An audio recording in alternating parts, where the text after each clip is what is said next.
Awkward pauses are design gold in the United States because Americans love to talk. We hate awkward pauses. And after I ask a question, usually I'll just kind of... The American gets so flustered and so upset.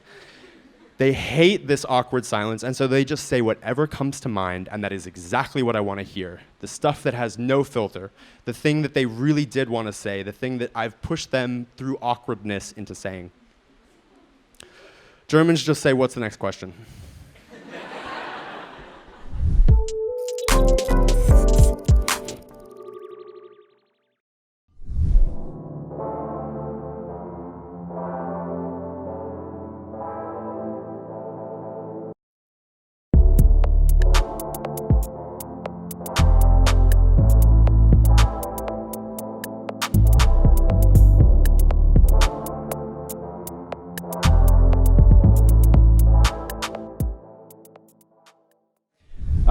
It's a pleasure to be here in the Good Patch sauna with you, and I really appreciate being able to share this stage with so many badass women. It's a pleasure to be here, and I want to talk about my work as a designer at Amorelie. But before I begin, can you please raise your hands if you have a partner, a sexual partner, or a romantic one, or if you have many partners? Hands higher, no shame. Keep them up. Okay, and keep them up if you think that you have an open line of communication with your partner. Do you tell them what you expect and what you can offer and what you need? Yeah, okay, I see all the hands still up. It's excellent. We'll come back to that later. This talk is about my design research that I do at Amorelie. And I wanted to give a glimpse into the work that we do to help other design researchers better get to know their users. I studied product design at Stanford, and the most exciting and rewarding part about this job has been adapting the best practice that I learned at Stanford to our unique constraints. So when I begin, I will start talking about new products and how we come up with new products. Then I want to share some of the design research work that we do, both in the industry of Sextech specifically and as an American in Germany. And finally, I think it would be appropriate to end with a little bit of relationship advice, some things that I've learned after interviewing over 50 people and discussing sex toys in my adopted home country of Germany. New products at Amorelie begin in 3 different ways. We spend a lot of time thinking about our own sexual experiences, going to industrial fairs, going to, hopefully, this Sextech conference, to get inspiration and try to think of new ways and new technologies we can put into sex toys. We also talk to our customer care team. They are experts in everything that the user is going to have a problem with. And we listen to our wonderful staff. I see a couple colleagues around who have beautiful ideas and, even better, lots of complaints. I love it when people tell me about what doesn't work about their toys. We also have a portfolio that incorporates thousands of products. We have 11 of our own toy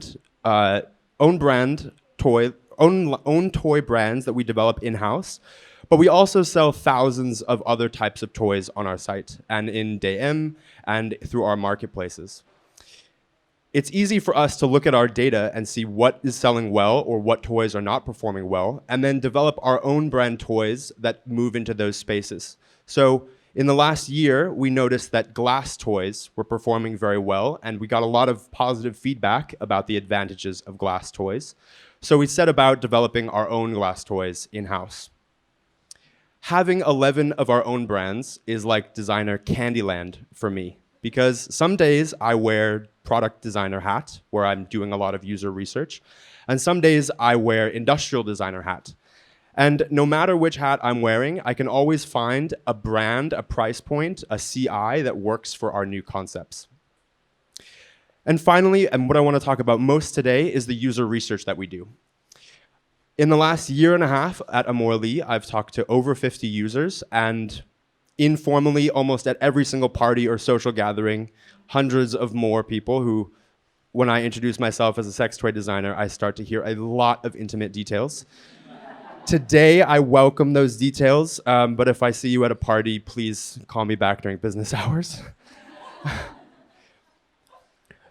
Again, the most rewarding thing about this job for me has been figuring out exactly how to take the tools that I learned at Stanford and put them into our unique constraints. Because we operate at an extreme end of a user, of a product group. It's very hard to talk to people about sex. We're also a 6-year-old scrappy startup, and I don't have the budget to hire an outside design consulting firm. It's also not ideal to have a male-bodied person speaking with female-bodied people about their sex toys. Unfortunately, I'm what you've got, and we do the best with what we have. Because we have so much quantitative data about our users through checkout surveys, we can put together the personas pretty specifically to an age group, to an economic status, to a location within DACH, of who we want to talk to when we start out on a new project. Some new projects that we work on, let's say we develop a lot of boxes, and we want to see where can we go with boxes as a category? What problem do boxes solve? From our checkout survey information on the boxes, I know exactly who buys boxes, and it's pretty significantly different from the median or average Amorelie customer. So when I go about creating a design research study, I will craft mainstream users, maybe 4 or 5 people who are typical box customers, and then 3, maybe 4 if I have the time and energy, weirdos. Wild cards who are definitely never going to buy boxes. Maybe they've never bought sex toys. Maybe they've never had sex. But interviewing them about their experiences with gifts and sex and intimacy and telling their partner what they need and expect and can offer will tell me a lot of good information that I can build into how I build boxes.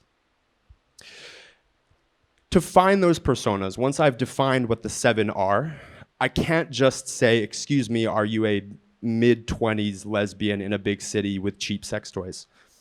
Because that's one of the people I wanted to talk to. I have to be very clever with the questions, with the shibboleths that you ask to say, can you tell me the last sex toy you bought? Oh, you bought that one? Okay, you're exactly the lesbian I want to talk to. Another part of best practice is that you should keep your users as blind to your study as possible. And if I was a consultant, I wouldn't maybe disclose who my client is, because I want the user to be as broad as possible when I speak with them. I made the mistake in college once of telling the user exactly the questions I was going to ask her, and then she didn't tell me anything but those answers, and it really ruined my hour of research. But I think that we have a deep responsibility to our users to make sure that they're comfortable and that they feel safe and protected when they come in and speak with us. So I'm pretty clear, and I disclose that we will talk about sex and relationships and intimacy. And if they don't want to go there, it's fine. I can learn a lot more about them than just their sex lives. I learned, and I assumed coming into this role, that it would be a waste of time to do Skype interviews, because I love speaking face-to-face with people. I think I get a lot more information from your body language, from the words you used. We can go faster if it's face-to-face. But in order to get the geographic diversity that we want, we chose Skype. And we talk to people for an hour and a half over Skype, or if they're in Berlin, then they come into our office. But I have been a Skype convert, because especially when you're discussing something as intimate as sex, it's perfect that you are still in your home, in your comfort zone, and I don't have to spend so much time warming you up to our topic. You're already comfortable, and even better, you can carry the laptop around and show me where you keep your toys, how you clean your toys, which toys you have. This is extremely important and valuable data that I could not get if we were just face-to-face. Regardless of your topic, it's hard to get people to talk. So I have a few interview tools that I use in every interview that I think might be helpful. The first is card sorting, where we print out pictures of bedrooms or washrooms, or sometimes we even put out the toys themselves and ask people to rate a toy based on what price they think it is, or who they think it's for, or how long they think it will last. This kind of information tells us so much because they can walk us through their thinking, and every choice, every decision tells us a little bit of information.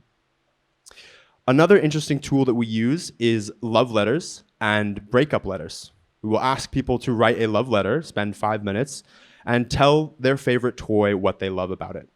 Or if they have strong feelings about a toy negatively, then break up with this toy in a letter. It sets them at ease. It makes it easier for them to communicate because they're not talking to a strange guy. They're talking to their toy. And then when we go through it together, we can get a lot of conversation started. And finally, I spend a lot of time wrapping up with the user in any interview because I want to make sure that they feel safe, that their data is protected, that I am not here to judge them. If they have any questions for me, I want to make sure they have an opportunity to ask. And I always ask the user, what question did you expect I would ask that I did not ask? Because then they say, what position do you think, or what position is my favorite with my toy? And then I will ask, what position is your favorite with your toy? And we get a whole nother 5 minutes of conversation going. Several things I've learned about doing design research. First is that design is not therapy.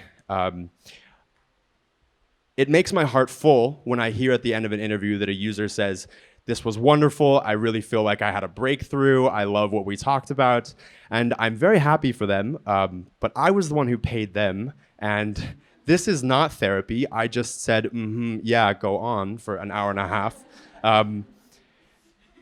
It's very important as a design researcher that you reassure and never challenge what your user is saying. People are beautifully complex, complicated, ridiculous creatures who say all kinds of crazy shit, most of which doesn't make sense, and some of which contradicts themselves directly. When I hear a user tell me that all Germans are allergic to ananas because there were no ananas during the war, I say, yes. Where do they sell ananas? How do you know your toys or your products don't have ananas? I would never tell her that's ridiculous because that would break down her ego, and then next time she wants to say something, she would have a filter, and I don't want that. It also tells me something very interesting about her. It tells me that here's someone who cares so much about her health and her children's health that she'll look through all food labels and make sure there's no ananas.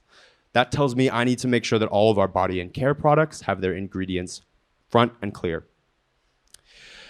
One thing that I didn't realize is that it would be really hard on me to be a design researcher. I really like talking to people. I love meeting new friends. And I spend 15 to 20 minutes in every single interview making someone feel comfortable by talking about cameras or surfboards or whatever. And after those 15 minutes, I feel like we have a connection, but I have to switch into work mode and just listen and hold myself back from saying, oh yeah, I love that, or no, that's ridiculous. So I think it's important for us design researchers to acknowledge that sometimes it's really hard on us too, and be ready for that challenge. I'm an American, and I've been in Germany for almost 2 years now. I love it here. I love the Germans. And I've learned a lot about Germany from interviewing Germans about sex toys. It's fundamental to play dumb in an interview because I'm trying to build up your confidence. I want you to feel like the expert. I don't want you to think that I know more than you. But it's difficult to ask why, or why did you say that, or what do you mean, tell me more, when there's a language barrier. I want to make sure that you feel understood and that you feel confident that what you're saying is coming across to me. I don't want to build down or crush down your ego. So I've had to let go of a lot of whys that I wanted to ask, simply because I want the user to feel comfortable and confident that they are being understood. My American assumption with finding people to talk to was that it would be extremely easy. It would be extremely easy to find people who wanted to talk to me, but it would take a lot of energy breaking down barriers and making them feel not shame, the shame around their bodies or their sexualities. But in Germany, it's exactly the opposite. I found that people are actually very front and clear with their sexuality and their bodies. There's not so much shame, but no one wants to talk to me. People are very wary of strangers here. So it simply means more effort at the beginning of a study. And finally, awkward pauses are design gold in the United States because Americans love to talk. We hate awkward pauses. And after I ask a question, usually I'll just kind of, The American gets so flustered and so upset. They hate this awkward silence, and so they just say whatever comes to mind, and that is exactly what I want to hear. The stuff that has no filter, the thing that they really did want to say, the thing that I've pushed them through awkwardness into saying. Germans just say, what's the next question?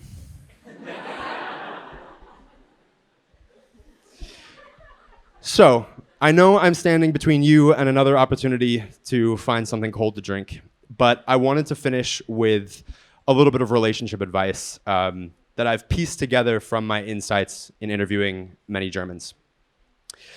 The first biggest insight I've learned is that people have better sex after they've bought a sex toy before the sex toy even arrives.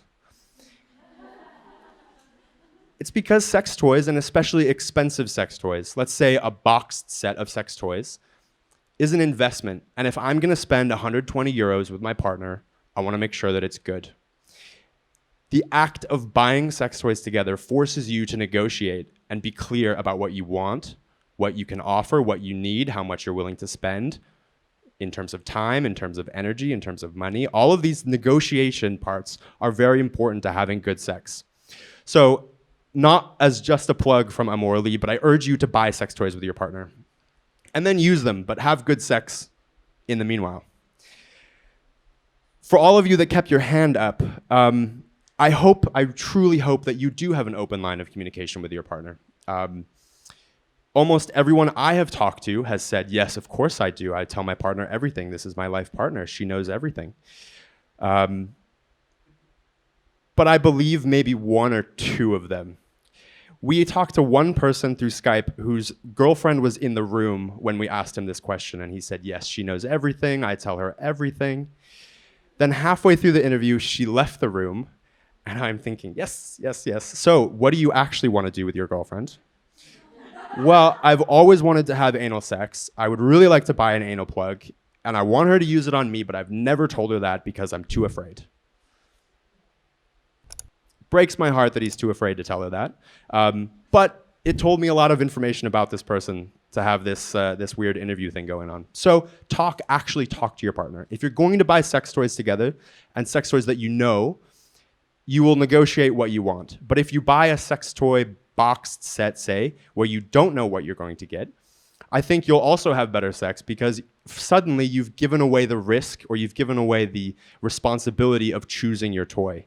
If you get an Amorelie Advents calendar and door 6 has an anal plug and you really want to try that anal plug, you can say, I'm sorry, it was Amorelie, we have it, we might as well. And the last thing that I want to say is that sex toys are not a threat. Talking to men has been particularly difficult. One, because most men don't want me to know that they want a sex toy as a reward, whether or not it's for their partner or for themselves. And many men, I hear from their female partners, don't want to try sex toys because they will think that they are not enough. To that I say, you use glasses because you can't see, you use cars because you can't walk around. Sometimes your hands get tired, man. Get sex toys. The last thing is that sex toys are not a threat to the world. There's still a lot of sexism and misogyny in all areas of tech, but sex tech in particular, because there are prominent women in sex tech, and they face unfair hurdles that we all have a responsibility to break down. Do you have any questions?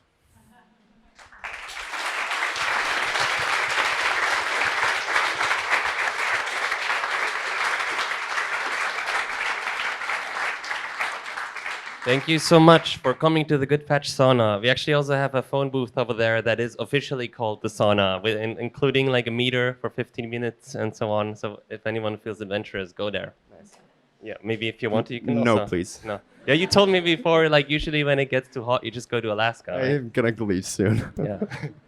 All right, questions. I have one really at the back there, so I'm gonna. Yeah, hi. Thank you for that talk. I thought it was excellent. Listening to it, I had one question that you actually began to address as you went on, and that's about the language barrier. I'm also an American living in Berlin for 2 years, and something that has always come up is, especially when talking to consumers in Germany, it's either me speaking English and they're speaking in their second language or third language or however talented Germans are with language, or it's me with someone else in the room. And when talking about something as intimate as sex, how do you either, I don't know if you're speaking in English to them or they're speaking German, how do you kind of bridge that gap? I have to feel it out for every interview because I actually have mixed feelings about this language barrier problem. Sometimes I think that it's a big advantage to have a language barrier, especially if you're talking about something as intimate and scary as sex. Because I think people let go of some of the fear of being judged because they can just blame it on their language barrier. So if you're dealing with a really sensitive topic, I think sometimes having a language barrier is all right. Going through an interpreter is very hard. I think if you're working with an interpreter, they must have already been briefed on your interview guide. They must understand and hopefully can be with you when you transcribe and analyze your interview. But we work with what we've got. And in the meantime, I'm learning German. Das ist sehr gut. Did you experience Germans opening up, especially talking to you in a different language and maybe as an American with your different way of communications? No, but I think my gender expression sometimes helps people open up. I think that in some cases it's simply bad data to have a male-bodied person interviewing a female-bodied person or a person of another gender by a male-bodied person. But in some cases, I feel that my gender identity does help people, depending on their comfort with gender identity or their relationship with my gender identity, does help open up. But as an American, I can't say. Okay, I saw one question over there, but maybe one from here as well. Hey, John, like your talk, thanks. One question. As a designer of sex toys, what is the main pain point for you to design sex toys for couples, heterosexual couples? Mm-hmm. The main pain point and the thing that I think is the most important is communication. And I think that sex toys are a fantastic vessel for starting conversations. I'm very interested in designing crazy new couples sex toys, and I do have tons of prototypes around my desk of funky concepts that I'm giving out for testing.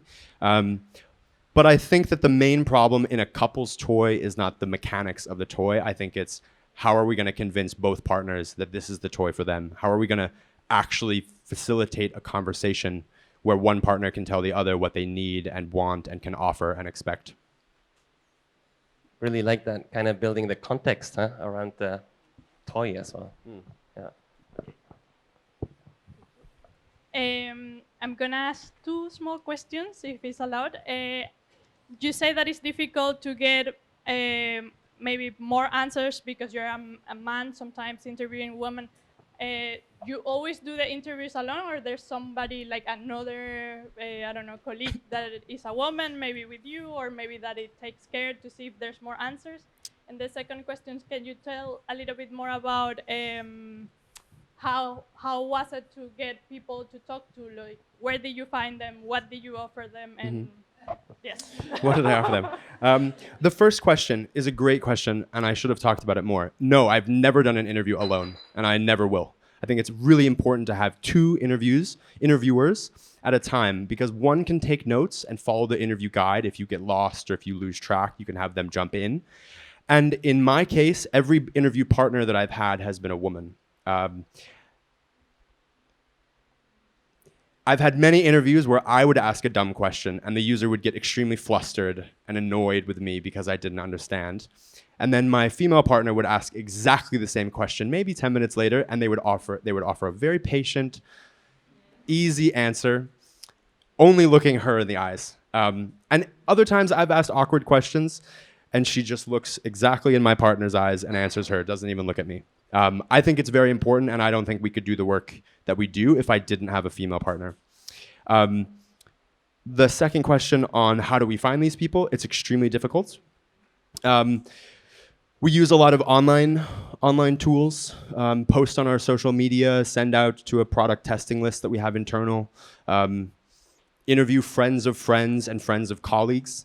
I think it would be bad form to interview one of my friends because they have my best interest in mind and might lie to me that, oh, you're doing great work, John. I want people to tell me that my work is terrible because then I can make it even better.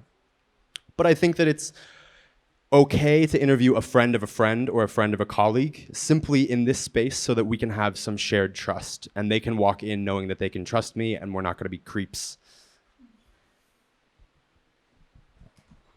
Okay, someone yet. Thank you, John, for the talk. Just a simple question. Do you ever ask your users if they give name to their toys? It's one of the basic questions, as probably in research. Do you ever ask them if they give names, and if they do, like, what is the most interesting name that you've ever had? Ooh. Because you know. No, I've never asked See? that. You can ask that. That's a great question. Yeah. Because I think that gives so much, or it shows so much relationship with the user and with her or his toy, and how it plays within the relationship, or even like with the body itself. So. I remember a few users when they talk about their toys, they've told me their names, but I never thought about to it. ask. Yeah, that's a great question. Oh. Nice. Okay, other questions? There was one here. Yeah, still? Yeah, just a follow-up question. Somebody asked this one already.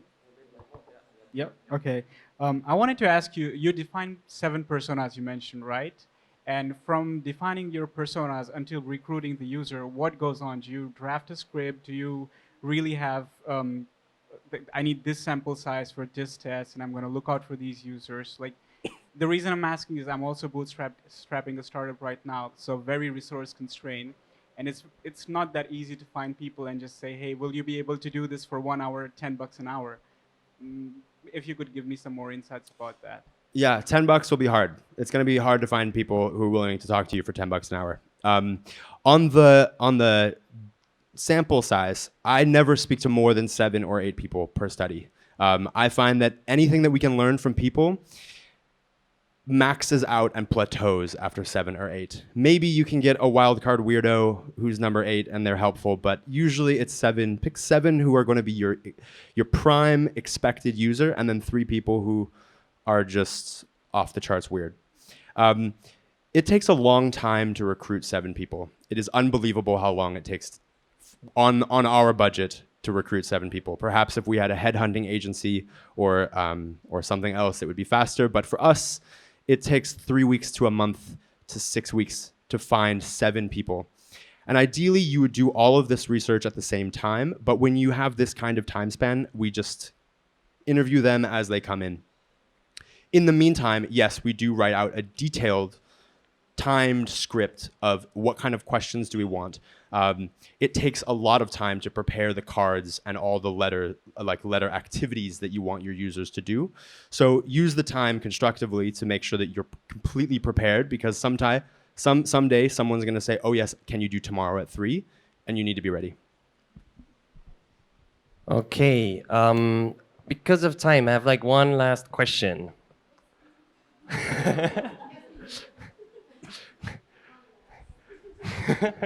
It's very difficult because it's also my girlfriend holding up their hand right now. So what would you? Do 2 more then. 2 more. Okay, I'm gonna go with you first. And then... It's a short question. So we are talking about like end users, but do you ever go to like field research? So professionals, like people who actually are sex professionals, and Yes. how do you make the user research there? Well, that's not user research. Okay. That is a very important research, and I think in conjunction with user research, you should also do expert research. But I have made the mistake of approaching an expert interview like a user interview, and I showed up and I looked dumb and I wanted her to answer my stupid questions, and she thought I was an idiot, which was what I was trying to show, but that was an unproductive use of expert time. Go talk to experts in your field. We talk to gynecologists, we talk to technologists, we talk to VR people, we talk to car people, we go to the Hannover Messe, We go to interesting exhibits around Berlin. We try to feed ourselves as much information as possible. We also watch Oh My God, Yes. I cannot recommend it highly enough. Season 2 is out and it's fantastic. For those of you who don't know Oh My God, Yes, it's an online education platform about female sexual pleasure. And I cannot recommend it highly enough. Girlfriend. Yeah, Julia, here's your here's your toy. Thank you for being so open. Here's an intimate question. How did Amorelie or working at Amorelie change your view on sexuality and intimacy? Or if It's it made did? my sex life weird. I have to be honest. I finished the day at 6 o'clock and I think, don't talk to me about sex. I don't want to have sex with you. I don't want to look at sex. I just want to go to a museum or have coffee or do something else. I had not expected that. It's also just broken my heart when I hear it's broken my heart hearing so many times from those interviewees that I can't tell my partner what I want. We also do a lot of our own market studies, and we know that 15% of couples in Germany report that they can confidently and honestly communicate with their partners what they want. That statistic just crushes me. You know, that's what I'm here to fix. So I'm emboldened. Thank you. Thank you so much.